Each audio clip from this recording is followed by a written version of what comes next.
Learn with Khan YouTube চ্যানেলের পক্ষ থেকে সবাইকে স্বাগত জানাচ্ছি। থেকে সহজ শর্তে, সরল সুদে এবং সরল মুনাফায় কিভাবে বাড়ি নির্মাণ করার ঋণ ও বিনিয়োগ সেবা পাওয়া যায় সেই বিষয়ে জানবো। হাউস লোনের ক্ষেত্রে তার অভিমত জানবো। টক উইথ ম্যানেজার পর্বে আজকে আমাদের আমন্ত্রিত অতিথি জনাব Hossain Mohammad Liton, senior principal officer এবং ব্রাঞ্চ ম্যানেজার, খাগড়াছড়ি শাখা। আপনাকে স্বাগত। হ্যাঁ, ধন্যবাদ রাজীব আপনাকে এবং আপনার মাধ্যমে আপনার দর্শক শ্রোতা যারা আছে তাদেরকে আমি ধন্যবাদ জানাচ্ছি আমাকে আমন্ত্রণ করার জন্য। Hossain Mohammad Liton, senior principal officer এবং ব্রাঞ্চ ম্যানেজার হিসেবে খাগড়াছড়ি শাখায় কর্মরত আছি। এই কর্পোরেশনে আমার জয়েনিং 3রা জুন 2012 সালে, তৎকালীন পিটিপিএ ডিপার্টমেন্ট সদর দপ্তর জনসংযোগ বিভাগে। পরবর্তীতে আমি ওখান থেকে ট্রান্সফার হয়ে আসি রাঙামাটি রিজিওনাল অফিস। ওখানে থেকে 5 বছর, প্রায় 5 বছর পর্যন্ত রাঙামাটি ছিলাম। পর ওখান থেকে প্রমোশন পেয়ে আমি গেলাম কক্সবাজার ব্রাঞ্চ, যেটা নতুন ব্রাঞ্চ উদ্বোধন হয়েছিল 2018 সালে। কক্সবাজার ব্রাঞ্চে খুব অল্প সময়ের মধ্যে 2 মাস সামথিং এর পরে আমি আবার ট্রান্সফার হলাম তৎকালীন প্রধান শাখা চট্টগ্রামে। প্রধান শাখা চট্টগ্রাম থেকে আমি প্রায় 19 মাস চাকরি করার পর এখান থেকে ট্রান্সফার হলাম শাখা ম্যানেজার হিসেবে ব্রাহ্মণবাড়িয়া অফিস, শাখা অফিস ব্রাহ্মণবাড়িয়া। ব্রাহ্মণবাড়িয়াও প্রায় 21 মাস চাকরি করার পর আর একটা প্রমোশন নিয়ে প্রিন্সিপাল অফিসার হয়ে আমি আসছি কুমিল্লা শাখা অফিস এবং ম্যানেজার কুমিল্লা হয়ে। কুমিল্লাতে 6 মাস চাকরি করার পর আমাকে আবার খাগড়াছড়ি শাখা যখন উদ্বোধন হতে যাচ্ছে তখন আমাকে আবার শাখা ম্যানেজার হিসেবে এখানে পদায়ন করা হয়। সেইখান থেকে মানে 2022 সালের থেকে আমি খাগড়াছড়ি শাখায় আছি ম্যানেজার হিসেবে অদ্যাবধি। আপনার কর্মজীবনে ইতিমধ্যেই কয়েকটি শাখা ব্যবস্থাপকের দায়িত্ব পালন করেছেন, এটা একটি আনন্দের বিষয়। একজন ব্যাংকারের পেশাদারিত্ব প্রকাশেরও একটি পরিচায়ক। বিভিন্ন মাঠ প্রশাসনে বা আহ, আহ, জেলা অথবা উপজেলা শহরে যে শাখা অফিস সমূহ থাকে সেই শাখা ব্যবস্থাপকের দায়িত্ব পালন করা, এই সৌভাগ্য আপনার হয়েছে। আমরা আপনাকে পুনরায় ধন্যবাদ জানাচ্ছি। প্রথমে জানতে চাচ্ছি খাগড়াছড়ি শাখা কত তারিখে প্রতিষ্ঠিত হয়েছে? খাগড়াছড়ি শাখা 1 মার্চ 2022 সাল থেকে একটা আনুষ্ঠানিক যাত্রা শুরু হয় এবং অদ্যাবধি আমি এই শাখার ম্যানেজার হিসেবে এখনো আছি আর কি। খাগড়াছড়ি শাখা জেলা শহরের কোথায় অবস্থিত? খাগড়াছড়ি খাট ব্যবসায়ী কল্যাণ কমিটির মার্কেটের পাশেই অবস্থিত। আমাদের পাশে আরো অন্যান্য প্রতিষ্ঠান আছে, তবে খাগড়াছড়ি খাট ব্যবসায়ী কল্যাণ সমিতি মার্কেটের পাশেই বললে সবাই এক নামে চিনে। খাগড়াছড়ি শাখা হতে কোন কোন উপজেলায় ঋণ দেওয়া হয়? খাগড়াছড়িতে টোটাল 9টা উপজেলা আছে, তার মধ্যে 3টা পৌরসভা। আমরা খাগড়াছড়ি শাখা থেকে প্রায় খাগড়াছড়ি সকল উপজেলা সকল পৌরসভায় লোন প্রোভাইড করে থাকি এখান থেকে। জেলা শহরে অবস্থিত যে শাখা, এখান থেকেই সমগ্র জেলায় অবস্থিত যে উপজেলা সমূহ রয়েছে এবং থানা সমূহ রয়েছে বা পৌরসভা রয়েছে, সবাই খাগড়াছড়ি সদর শাখা থেকেই ঋণ ও বিনিয়োগ সেবা গ্রহণ করতে পারবে। সরকারি চাকরিজীবীদের কি খাগড়াছড়ি শাখা হতে গৃহ নির্মাণ ঋণ দেওয়া হয়? আর সেক্ষেত্রে সুদের হার কত পার্সেন্ট? জি, অবশ্যই সরকারি চাকরিজীবীদের খাগড়াছড়ি শাখা থেকে লোন দেওয়া হয়, আর ওনাদের সুদের হার হচ্ছে 9%। এক্ষেত্রে গভর্নমেন্ট 5% ওনাদেরকে ভর্তুকি হিসাবে দেয়, বাকি যে 4% আছে ওইটা ওনাদের ইয়া থেকে সমন্বয় করা হয়। তাহলে খাগড়াছড়ি শাখায় আমাদের সরকারি লোন কর্মচারীদের জন্য আমরা ভালো প্রচারণা চালাচ্ছি। ইতিমধ্যে বেশ কিছু সাড়া পাওয়া গেছে, ইতিমধ্যে বেশ কয়েকজন ক্লায়েন্টকে আমরা সরকারি লোনটা এখান থেকে প্রোভাইড করেছি। অর্থাৎ যারা সরকারি বিভিন্ন দপ্তর, অধিদপ্তর, পরিদপ্তর, কার্যালয়, জেলা প্রশাসন, পুলিশ সুপারের কার্যালয়, জেলা হিসাব রক্ষণ কর্মকর্তার কার্যালয় বা বিভিন্ন সরকারি প্রাথমিক বিদ্যালয়, মাধ্যমিক বিদ্যালয় কিংবা সরকারি কলেজে চাকরি করেন বিভিন্ন গ্রেডে, তারা আপনার শাখায় হাউস লোনের আবেদন করলে এটি আপনারা প্রসেস করতে পারবেন। এটি খাগড়াছড়িতে যারাই চাকরিজীবী রয়েছেন, যার খাগড়াছড়ি জেলা শহরে জমি রয়েছে এবং অনুমোদিত প্ল্যান রয়েছে, তারা আপনার সাথে একটি স্বপ্নের বাড়ি নির্মাণ করার আবেদন করলে আপনারা আন্তরিকতার সাথেই সেই আবেদন প্রসেস করবেন। যারা আদিবাসী কিংবা উপজাতি অথবা ক্ষুদ্র নৃগোষ্ঠীর জনগণ রয়েছে, তারা কি খাগড়াছড়ি শাখায় হাউস লোনের আবেদন করতে পারবেন কিনা? অবশ্যই দাদাকে, এই ক্ষেত্রে আমি আপনাকে একটা তথ্য দিতে চাই। খাগড়াছড়ি শাখার আমাদের যে টোটাল পোর্টফোলিও, এটা 60 থেকে 70% হচ্ছে এখানকার উপজাতি বা আদিবাসী, যে নামে বলি না কেন, ওনাদের অংশ। ওনারাই সবচেয়ে বেশি হাউস বিল্ডিং এর লোনের জন্য ওনারাই সবচেয়ে বেশি এগিয়ে আসেন। এবং এখানকার যারা লোকাল আমরা যে বলি, ওনারাও আসেন, কিন্তু পার্সেন্টেজ হিসাবে এই মুহূর্তে ওনাদের আদিবাসী কিংবা উপজাতি ওনাদের সংখ্যাটাই বেশি, 2/3 বলে যায়। পার্বত্য এলাকায় বাড়ি নির্মাণের ক্ষেত্রে নকশা অনুমোদন কোন কর্তৃপক্ষ প্রদান করে? আমরা জানি যেমন ঢাকায় রাজধানী উন্নয়ন কর্তৃপক্ষ, চট্টগ্রামে চট্টগ্রাম উন্নয়ন কর্তৃপক্ষ, কিন্তু খাগড়াছড়িতে বা পার্বত্য এলাকায় কোন কর্তৃপক্ষের নকশা আপনারা গ্রহণ করে থাকেন? খাগড়াছড়ি জেলায় মোট 3টা পৌরসভা রয়েছে: খাগড়াছড়ি সদর পৌরসভা, মাটিরাঙ্গা পৌরসভা এবং রামগড় পৌরসভা। এই পৌরসভা এলাকাগুলোতে পৌরসভা কর্তৃপক্ষ প্ল্যান অনুমোদন করে থাকে। এর বাইরে যে উপজেলাগুলো রয়েছে, ইউনিয়নগুলো রয়েছে, সেগুলার প্ল্যান অনুমোদনকারী কর্তৃপক্ষ হচ্ছে সংশ্লিষ্ট উপজেলা পরিষদ। ইতিমধ্যে আমরা উপজেলা পরিষদের প্ল্যান নিয়েও অনেক লোন দিয়েছি, দিঘিনালা, তারপর সদর উপজেলায়, পাঞ্চরিতে। তো এখানে মোটামুটি যে বা যারাই আসে না কেন, আমরা তাদেরকে প্রথমেই বলে দিই, আপনারা যদি প্ল্যান না থাকে আপনারা কি করবেন, আপনাদের কর্তৃপক্ষের সাথে ওনাদেরকে আমরা একটা করে দিই, কোলাবোরেশন করে দিই, ওনারা যোগাযোগ করে ওইভাবে প্ল্যানটা আসলে করে নিয়ে আসে। আমরা ওইটা সাজেস্ট করে দিই আর কি, যাদেরকে প্ল্যান থাকে না, পৌরসভার বাইরে যারা আছে তাদেরকে। এবং এইভাবে অনেকে আনতে পারে, অনেকে চেষ্টার মধ্যে থাকে। এই তো প্ল্যান অনুমোদনকারী কর্তৃপক্ষ হিসেবে আমরা পৌরসভা, সেখানে উপজেলা পরিষদ, এই দুইটাই। পাহাড়ি অঞ্চলে জমির মালিকানা নির্ধারণের ক্ষেত্রে আপনার শাখা হতে কোন কোন দলিলপত্র দেখা হয়? মৌলিক কোন কোন দলিলপত্র? এখানে একটা বিষয় হচ্ছে যে কি, সমতলে অনেক জায়গায় আসলে CS, SA, RS, BS, BDS জরিপ এগুলো হয়েছে, কিন্তু হিল ট্র্যাক্স এই 3টা জেলায় এরকম কোনো জরিপ এখানে হয় নাই। যার কারণে এখানে ডিসি অফিস থেকে আসলে রেকর্ড মূলে তাদেরকে মালিকানা দেওয়া হয়েছে। তারাই বংশ পরম্পরায় কেনা বেচার মাধ্যমে তারাই মালিকানা লাভ করে থাকে। তো এখানে আমরা আসলে সর্বশেষ ওনাদের এটা জমাবন্দি খতিয়ান বলে, প্লেনে যেটা নামজারি খতিয়ান বলে, আর এখানে এটা বলে জমাবন্দি খতিয়ান। জমাবন্দি খতিয়ান এই বিষয়টা এখানে খুবই গুরুত্বপূর্ণ।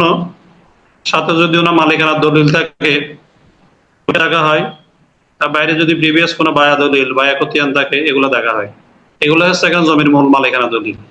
এর বাইরে আলাদা কোনো আসলে এরকম কোনো নাই।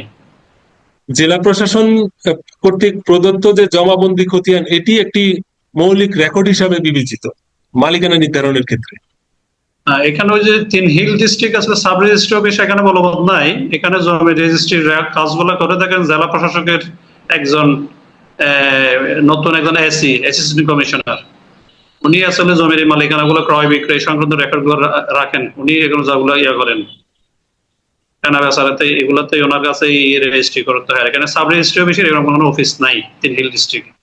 পার্বত্য অঞ্চলে জমির রেকর্ড এবং জমির হস্তান্তর দুটো কাজে জেলা প্রশাসনের দপ্তরেই বা জেলা প্রশাসনের কার্যালয়ে সম্পাদন করা যায়। একজন ব্যক্তি পানছড়ি উপজেলা শহরে বাড়ি নির্মাণের জন্য জমি ক্রয় করেছে 10%। পানছড়ি উপজেলায় বাড়ি করার জন্য নকশার অনুমোদন আপনাদের নিয়ম মাফিক পানছড়িতে পৌরসভা পরিষদ বিদ্যমান আছে কিনা, থাকলে যদি না থাকে সেক্ষেত্রে নকশার অনুমোদন উপজেলা পরিষদ থেকেই করতে হবে কিনা? পানছড়ি উপজেলা এই মুহূর্তে যেহেতু পৌরসভা নাই, ওখানে যারা বাড়িঘর করে বা করবেন তাদেরকে পানছড়ি উপজেলা পরিষদ থেকে নকশাটা পাস করতে হবে। এক্ষেত্রে পানছড়ি উপজেলা পরিষদের চেয়ারম্যান আছে, সংশ্লিষ্ট উপজেলার ইউএনও, উপজেলা পরিষদের এলজিডির ইঞ্জিনিয়ার থাকে, আর সংশ্লিষ্ট ইউনিয়ন হলো ইউনিয়ন পরিষদের চেয়ারম্যান ও ওই প্ল্যান পাস কমিটির একজন সদস্য। ওনাদের মাধ্যমে ওইখানে প্ল্যানটা পাস করিয়ে এনেই তাইলে আমরা এটা বলতে পারবো একটা বৈধ প্ল্যান, এটাতে আমরা লোন প্রোভাইড করতে পারবো আর কি। পরবর্তী প্রশ্ন, হাউস লোন পেতে হলে একজন ব্যক্তিকে কি কি দলিলপত্র খাগড়াছড়ি শাখায় জমা দিতে হবে? হাউস লোন পেতে হলে প্রথমে তার অনুমোদিত নকশা এবং নকশা অনুমোদন পত্র, আর হিল ডিস্ট্রিক্টের ক্ষেত্রে তার লাগবে জমাবন্দি খতিয়ান, দলিল, বায়া দলিল। এই 3-4টা বিষয় থাকলেই উনি হাউস লোন পেতে পারে। আর বাকিগুলো হচ্ছে আনুষঙ্গিক বিষয়, ব্যক্তিগত এনআইডি, ছবি, এগুলো অ্যাজ ইউজুয়াল। আর মূল বিষয় হচ্ছে ওনার নকশা, নকশা অনুমোদন পত্র, আর জেলা প্রশাসনের জমাবন্দি খতিয়ান, ওনার জমির দলিল থাকলে দলিল, আর সর্বশেষ গুরুত্বপূর্ণ যেটা হয় সেটা হচ্ছে যে একটা বন্ধক অনুমতিপত্র লাগে। যেহেতু এখানে সকল সম্পত্তির মালিক জেলা প্রশাসন, জেলা প্রশাসনের ইয়াতে একটা স্বাক্ষরে একটা বন্ধক অনাপত্তিপত্র লাগে, যেটা প্লেন হয়তো এনইসি জাতীয় এরকম কিছু বলে। একজন ব্যক্তির আয়ের প্রমাণক, মালিকানা প্রমাণক এবং অনুমোদিত নকশা, এই তিন বিষয়ে ডকুমেন্টস থাকলে তিনি হাউস লোনের আবেদন করতে পারবেন। একজন শিক্ষিকা, তিনি খাগড়াছড়ি জেলার দীঘিনালা উপজেলায় চাকরি করেন সরকারি মাধ্যমিক বিদ্যালয়ে। সরকারি কর্মচারী ঋণের জন্য তিনি খাগড়াছড়ি শাখায় আবেদন করেছেন। তার জমির মালিকানা এবং অনুমোদিত নকশার সঠিকতা সাপেক্ষে কর্পোরেশন ঋণ অনুমোদন দিয়েছে। হাউস বিল্ডিং থেকে মঞ্জুরিপত্র পাওয়ার পরে তিনি কি ঋণের চেকের টাকা পাবেন, নাকি অন্য কোনো প্রক্রিয়া অবলম্বন করতে হবে? যেহেতু সরকারি লোন, এক্ষেত্রে অর্থ মন্ত্রণালয়ের একটা সাময়িক মঞ্জুরিপত্র লাগে। আমার কর্পোরেশন থেকে আমরা এটা স্যাংশন করে দেবো, স্যাংশন করার ডকুমেন্টস গুলো পাঠিয়ে দেবো অর্থ মন্ত্রণালয়ে। অর্থ মন্ত্রণালয় থেকে ওনারা যাবতীয় এগুলো ইভ্যালুয়েশন করে ওনারা একটা সাময়িক মঞ্জুরিপত্র জারি করবেন। এই মঞ্জুরিপত্রটা হয়ে গেলে আমরা ওনাকে রেজিস্ট্রি করে লোনটা ডিসবার্স করতে পারবো। আপনাদের হাউস লোন কত বছর মেয়াদে দেওয়া হয়? হাউস বিল্ডিং ফাইন্যান্স কর্পোরেশন এই মুহূর্তে 5 থেকে সর্বোচ্চ 25 বছর মেয়াদী পর্যন্ত লোন, 5 বছর, 10 বছর, 15 বছর, 20 বছর, আর প্রবাসী হলে সর্বোচ্চ 25 বছর মেয়াদী পর্যন্ত আমরা লোন এখান থেকে প্রোভাইড করে থাকি।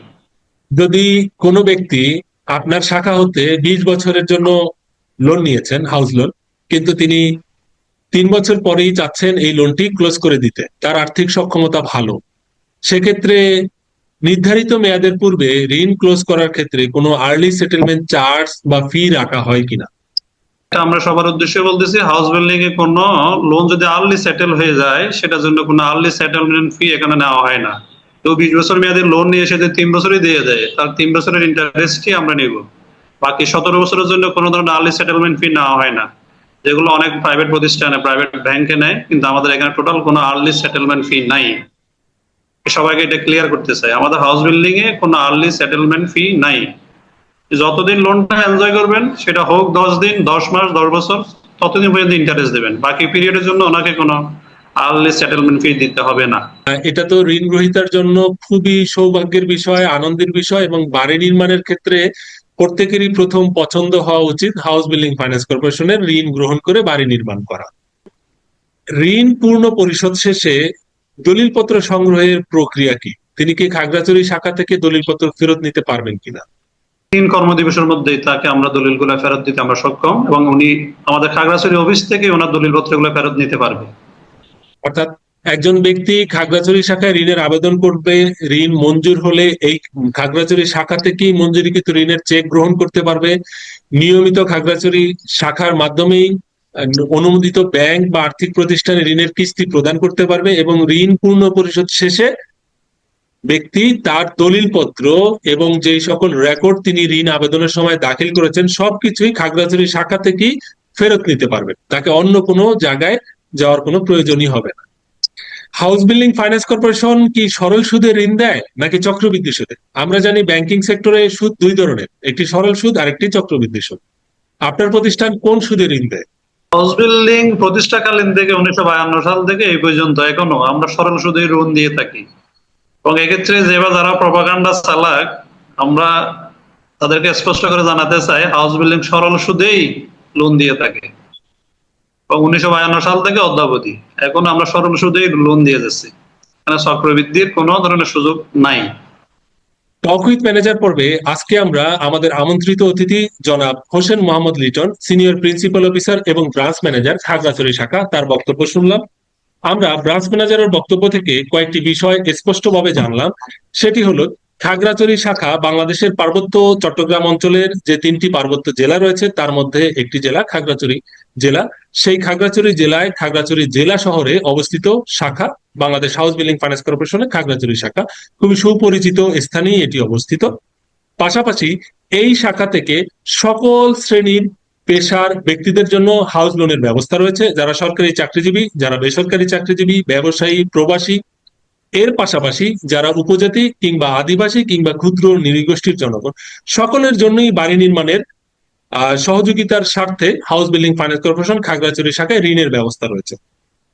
খাগড়াছড়ি শাখায় ঋণ গ্রহণের ক্ষেত্রে যে নকশার অনুমোদনের প্রয়োজন হয়, জমির রেকর্ডের প্রয়োজন হয়, জমাবন্দি খতিয়ানের প্রয়োজন হয়, আরো অন্যান্য যে ঋণ পাওয়ার ক্ষেত্রে ডকুমেন্টস এর প্রয়োজন, সকল ডকুমেন্ট সংগ্রহের ক্ষেত্রেও খাগড়াছড়ি শাখার শাখা ব্যবস্থাপক এবং এখানকার যারা সহকর্মী রয়েছে তারাও সহযোগিতা এবং সঠিক পরামর্শ প্রদান করে, যেন সহজেই তিনি তার কাগজপত্র গুছিয়ে আনতে পারেন। খাগড়াছড়ি শাখায় ঋণ অনুমোদনের পরবর্তীতে এই শাখা থেকেই ঋণের চেক পাওয়া যায় এবং ঋণ পূর্ণ পরিশোধ শেষে খাগড়াছড়ি শাখা হতেই দলিলপত্র ফেরত গ্রহণ করা যায়।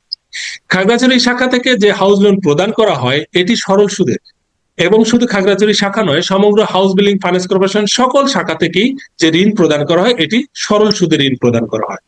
একজন ঋণ গ্রহীতার 5 বছর অথবা 10 বছর কিংবা 15 বছর অথবা 20 বছর, সর্বোচ্চ 25 বছর মেয়াদে এই ঋণটি গ্রহণ করতে পারবেন।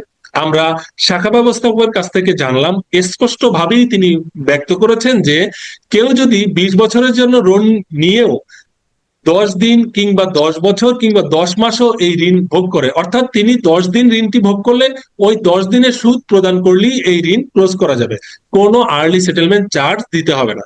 20 বছরের জন্য ঋণ নিয়ে 3 বছর পরেও যদি ঋণটি পূর্ণ পরিশোধ করে, সেক্ষেত্রে 3 বছরের সুদ প্রদান করলেই ঋণ ক্লোজ করা যাবে এবং দলিলপত্র ফেরত নেওয়া যাবে, কোনো আর্লি সেটেলমেন্ট চার্জ প্রদান করতে হবে না।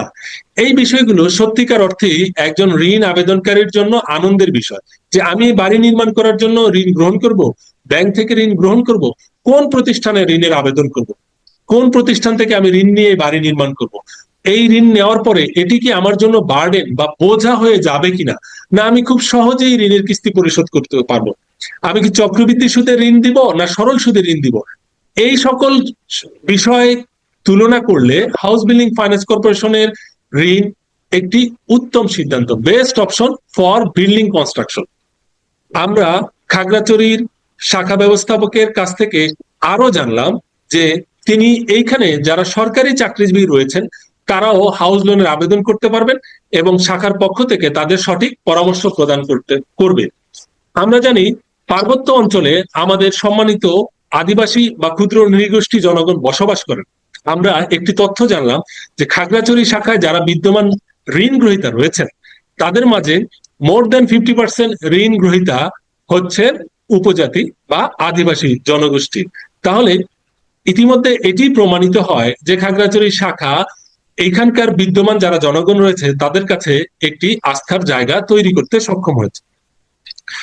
টক উইথ ম্যানেজার পর্বে আজকে আমাদের আমন্ত্রিত অতিথি জনাব Hossain Mohammad Liton, senior principal officer এবং ব্রাঞ্চ ম্যানেজার, খাগড়াছড়ি শাখা। খাগড়াছড়িতে অবস্থিত 9টি উপজেলা রয়েছে এবং এই সমগ্র জেলার যারা জনগণ রয়েছে তাদের উদ্দেশ্যে আপনার আহ্বান জানতে চাচ্ছি। খাগড়াছড়ি পুরো সমগ্র এলাকার জনগোষ্ঠীর 9টি উপজেলা সহ এবং 3টি পৌরসভা, সবার প্রতি আমার আকুল আবেদন থাকবে, আপনারা যখনই বাড়িঘর নির্মাণ করবেন যে কোনো প্রয়োজনে আপনারা খাগড়াছড়ি শাখায় হাউস বিল্ডিং এ আসবেন, আমাদের পরামর্শ লাগলে আমরা দিব।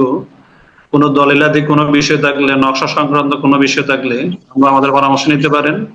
আমরা আপনাদের জন্য আমাদের দরজা ওপেন আছে। আমরা এখান থেকে যে কোনো ধরনের আপনাদেরকে সহায়তা করতে আমরা প্রস্তুত, আমার সহকর্মীরা আছে, আমরা প্রস্তুত। তো আপনারা যখনই বাড়ি সংক্রান্ত বিষয়ে কোনো লোন নেবেন কিংবা বাড়ি সংক্রান্ত কোনো কিছু আপনাদের জানার থাকে, নকশা সংক্রান্ত বিষয়, দালিলিক বিষয়, এই বিষয়গুলো সংক্রান্ত আমরা পরামর্শ এখান থেকে দিয়ে থাকি। আপনারা অবশ্যই লোন নেন আর না নেন, আপনাদের বাড়ির অধিকতর নিরাপত্তার জন্য বা কাগজপত্রের একটু ঘাটতি থাকলে সেগুলো আপনারা যেন সহজে পূরণ করতে পারেন, এই সংক্রান্ত বিষয়ে আপনারা আমাদের পরামর্শ নিতে পারেন। আমরা আছি, আমরা আপনাদের সেবা দিতে প্রস্তুত। আমরা ব্রাঞ্চ ম্যানেজারের অভিমত জানলাম এবং খাগড়াছড়ির জনগণকে তিনি তার শাখায় আমন্ত্রণ জানিয়েছেন, সেজন্য আমরা তাকে ধন্যবাদ জানাচ্ছি। সুস্থতা কামনা করে, বাংলাদেশ হাউস বিল্ডিং ফাইন্যান্স কর্পোরেশনের কল্যাণ কামনা করে এবং খাগড়াছড়ি বাসী কল্যাণ কামনা করে টক উইথ ম্যানেজার পর্বটি আমরা এখানে সমাপ্ত ঘোষণা করছি। ভালো থাকবেন, সুস্থ থাকবেন, আল্লাহ হাফেজ।